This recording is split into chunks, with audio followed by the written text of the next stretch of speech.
नमस्कार दोस्तों, स्वागत है आपके अपने चैनल डीएस इंग्लिश स्टडी में। तो आज हम लोग लेकर हाजिर है डू डज डिड का प्रयोग। डू डज डिड का प्रयोग कहाँ कहाँ किस किस सेंस में होता है, इसका संपूर्ण प्रयोग हम लोग इस वीडियो में देखने वाले हैं। तो आइए आज शुरू करते हैं। देखिए, पहला हमारा रूल है subject plus do does did plus not plus verb one plus other word. ठीक है, तो ये देखिए ये किस किस चीज़ का रूल है। देखिए ये टेंस का प्रेजेंट इंडेफिनिट का subject plus do does plus not plus verb one other word. Present indefinite का है ये, प्रेजेंट इंडेफिनिट के निगेटिव का। और ये देखिए subject plus did not plus verb one other word, ये पास्ट इंडेफिनिट का है। मतलब प्रेजेंट इंडेफिनिट और पास्ट इंडेफिनिट के निगेटिव सेंस में हम लोग डिड डू डज डिड का प्रयोग करते हैं। जैसे देखिए I do not sing, present indefinite है, मैं नहीं गाता हूँ। तो देखिए डू डज डिड किसके किस किस सब्जेक्ट के साथ लगेगा, ये तो हम लोग टेंस के वीडियो में अच्छे से समझेंगे। लेकिन फिलहाल के लिए इतना जान जाइए कि डू जो है ये प्लूरल है। ठीक है, ये डू प्लूरल है, तो ये जब भी लगेगा प्लूरल सब्जेक्ट के साथ लगेगा। ये डज जो है सिंगुलर है, ये जब लगेगा सिंगुलर सब्जेक्ट के साथ लगेगा। ठीक है, और ये डिड प्लूरल हो या फिर सिंगुलर, दोनों के साथ लगेगा पास्ट इंडेफिनिट में। तो चलिए देखते हैं। जैसे आई डू नॉट सिंग, यहाँ पर डू लगा है। ठीक है, मैं नहीं गाता हूँ। Ram does not sing, Ram singular है तो यहाँ पर भी डज लगा है, Ram does not sing. I का प्लूरल भी आई होता है, ठीक है, और सिंगुलर भी है, तो यहाँ पर आई सिंगुलर है इसलिए प्लूरल है, डू लगता है। आई हमेशा प्लूरल रहता है। ठीक है, चलिए दे डिड नॉट लाफ, ये है डिड, ये दे डिड नॉट लाफ। ठीक है, तो यू डिड नॉट क्राई, तो पास्ट इंडेफिनिट में सिंगुलर हो या प्लूरल सबके साथ डिड लगता है निगेटिव सेंस में। अब देखते हैं हम लोग। देखिए इंट्रोगेटिव सेंस में भी डू डज डिड का प्रयोग होता है, वहीं प्रेजेंट इंडेफिनिट के इंट्रोगेटिव बनाने के क्रम में या फिर पास्ट इंडेफिनिट के इंट्रोगेटिव बनाने के क्रम में। देखिए जैसे do does did, do does ये होता है प्रेजेंट इंडेफिनिट का, do does plus subject question में not plus verb one plus other word. अगर नहीं दिया है तो नहीं मेंशन, तो नॉट लिखेंगे, नहीं दिया है तो छोड़ देंगे। ये होता है did plus subject not verb one plus other word, ये होता है पास्ट इंडेफिनिट के इंट्रोगेटिव फॉर्म का। तो चलिए देखिए डू आई गो, क्या मैं जाता हूँ, डू का प्रयोग हुआ है। डज सी रीड, क्या वह पढ़ती है, डज का प्रयोग हुआ है। ठीक है, डिड सीता लाफ, डिड का प्रयोग हुआ है। डिड आई ईट, डिड का प्रयोग हुआ है। तो ये हम लोग टेंस में इसका प्रयोग देखें। उसके बाद देखिए यहाँ पर अलग सा थोड़ा प्रयोग। ठीक है, देखिए टेंस में जो है ये निगेटिव और इंट्रोगेटिव सेंटेंस में मुख्यतः इसका प्रयोग होता है। लेकिन एक ऐसा जगह है जहाँ ये अफर्मेटिव सेंटेंस यानी जो जनरल वाक्य होते हैं, अफर्मेटिव यानी सकारात्मक वाक्य, वहाँ भी प्रयोग होता है। आइए देखते हैं कैसे। चलिए देखिए जैसे मैं पढ़ता तो हूँ, देखिए इसका रूल देखिए, सब्जेक्ट उसके बाद डू डज डिड, उसके बाद तुरंत वर्ब वन, तब अदर वर्ड्स। एक बात नोट कर लीजिएगा, जब भी डू डज डिड रहेगा उसके बाद अगर कोई वर्ब है, ये डू डज डिड है और उसके बाद अगर वर्ब है तो वो हमेशा वर्ब वन ही आएगा किसी भी हाल में। तो चलिए देखिए जैसे मैं पढ़ता तो हूँ, वह स्कूल जाती तो है, तुम बच्चे को पढ़ाते तो थे। मतलब कहने का मतलब है कि वाक्य को जोरदार बनाने के लिए तो का यूज किया गया है। ठीक है, तो के लिए। ठीक है, तो देखिए कैसे बनाया जाता है। सबसे पहले है सब्जेक्ट, ये देखिए ता है ती है, ये दोनों है प्रेजेंट इंडेफिनिट, ये तो थे ये पास्ट इंडेफिनिट है। तो प्रेजेंट इंडेफिनिट रहेगा तो डू डज, और पास्ट इंडेफिनिट रहेगा तो एक है डिड। चलिए मैं पढ़ता तो हूँ, मैं का आई हो गया, आई के साथ लगता क्या है, डू, क्योंकि प्लूरल इसको माना जाता है। तो आई डू, उसके बाद पढ़ना का रीड हो गया। उसके बाद देखिए वह स्कूल जाती तो है, तो वह का सी हो जाएगा क्योंकि जाती है, सी हो गया, लड़की के लिए है। अब देखिए सी के साथ क्या लगता है, डज, तो डू या फिर डज, तो डज हो गया हमारा। उसके बाद हमारा है वर्ब वन, वर्ब है जाना तो गो, उसके बाद अदर वर्ड है तो गो टू स्कूल। ठीक है, नेक्स्ट देखिए तुम बच्चे को पढ़ाते तो थे, पास्ट इंडेफिनिट है, तो सबसे पहले सब्जेक्ट हो गया हमारा यू हो गया। अब देखिए पास्ट इंडेफिनिट है तो डू डज, तो प्रेजेंट के लिए था, ये डिड है, तो डिड, यू डिड। उसके बाद वर्ब वन, वर्ब क्या है, पढ़ाना, पढ़ाना का टीच, यू डिड टीच। अब बच्चों को तो द चिल्ड्रेन। ठीक है,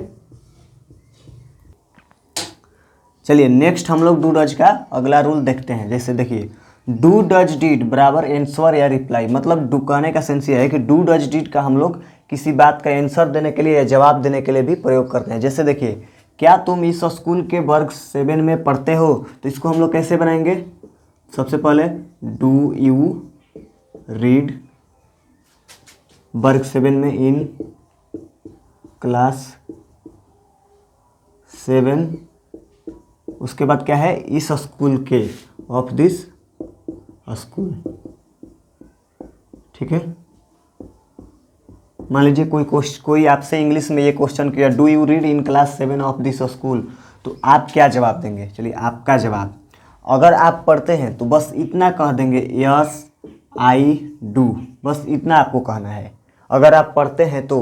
अगर आप नहीं पढ़ते हैं तो बस आपको इतना कहना है नो आई डोंट, बस इतना कहना है। यस आई डू अगर आप पढ़ते हैं तो मतलब क्या तुम इस स्कूल के वर्ग 7 में पढ़ते हो? तो हाँ मैं पढ़ता हूँ, यस आई डू। नहीं मैं नहीं पढ़ता हूँ, नो आई डोंट। बस इतना से हो गया, उतना लंबा चौड़ा लिखने की ज़रूरत नहीं है। ठीक है, कितना भी लंबा सेंटेंस हो, कश्मीर से लेकर के कन्याकुमारी तक, बस आप आपको अगर स्वीकारात्मक वाक्य देना है, स्वीकारात्मक आंसर, तो आप बोलेंगे यस आई डू। अगर नकारात्मक में देना है, नहीं में जवाब देना है, तो आप बोलेंगे नो आई डोंट। चलिए ये देखिए, क्या वह प्रतिदिन इस कार से ऑफिस जाता है? तो इसको बनाएंगे पहले कैसे, does he go to office daily by this car, इस कार से।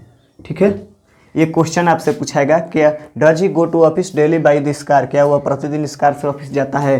तो आपका जवाब होगा हाँ वह जाता है, तो यस ही डज। यहाँ आई था, आई के साथ डू लगता है इसलिए आई के साथ डू लगा। ठीक है, आई के साथ डोंट तो आई के साथ डोंट। उसी तरह यहाँ पर सब्जेक्ट ही है तो ही के साथ डज, मतलब यहाँ वह जाता है, तो यस ही डज।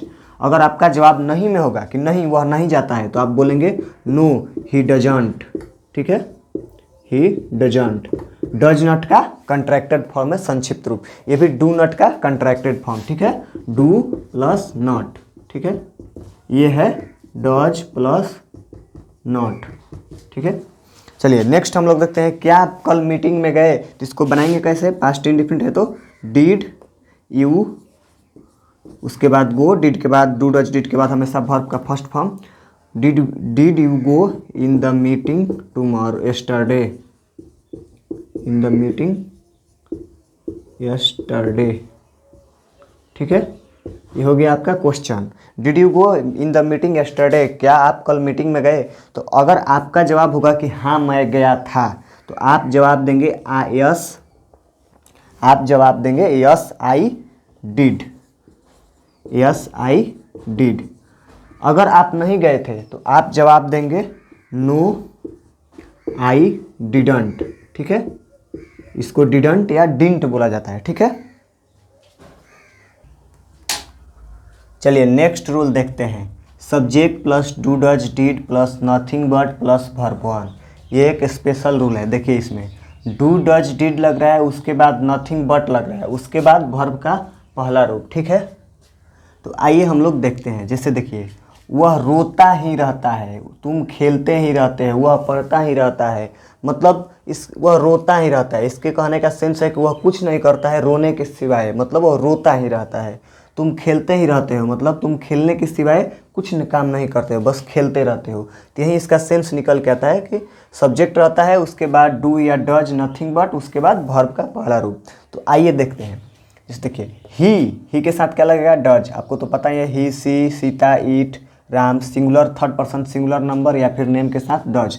तो he does nothing but weep, वह रोता ही रहता है। She does nothing but weep, वह रोती ही रहती है। Sita does nothing but weep, Sita रोती ही रहती है।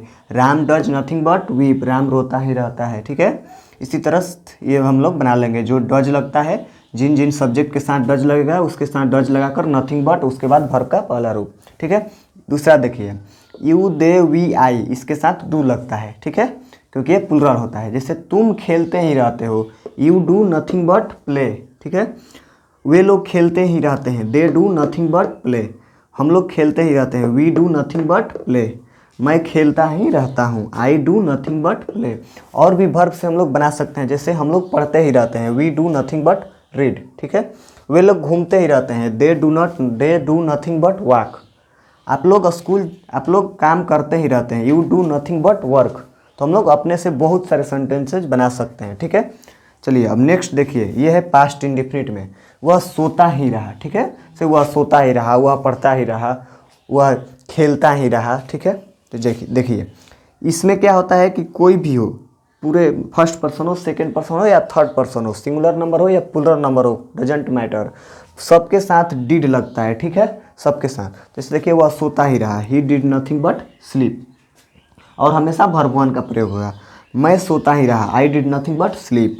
तुम सोते ही रहे, you did nothing but sleep. वह सोते ही रही, सी डिड नथिंग बट स्लीप।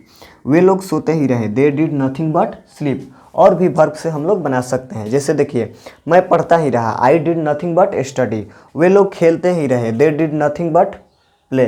ठीक है, तो अगर आपको मेरा वीडियो अच्छा लगता है तो इसको शेयर कीजिए और लाइक कीजिए, और अगर आप चैनल पर मेरे नए हो तो खूब सब्सक्राइब कीजिए। ठीक है, धन्यवाद।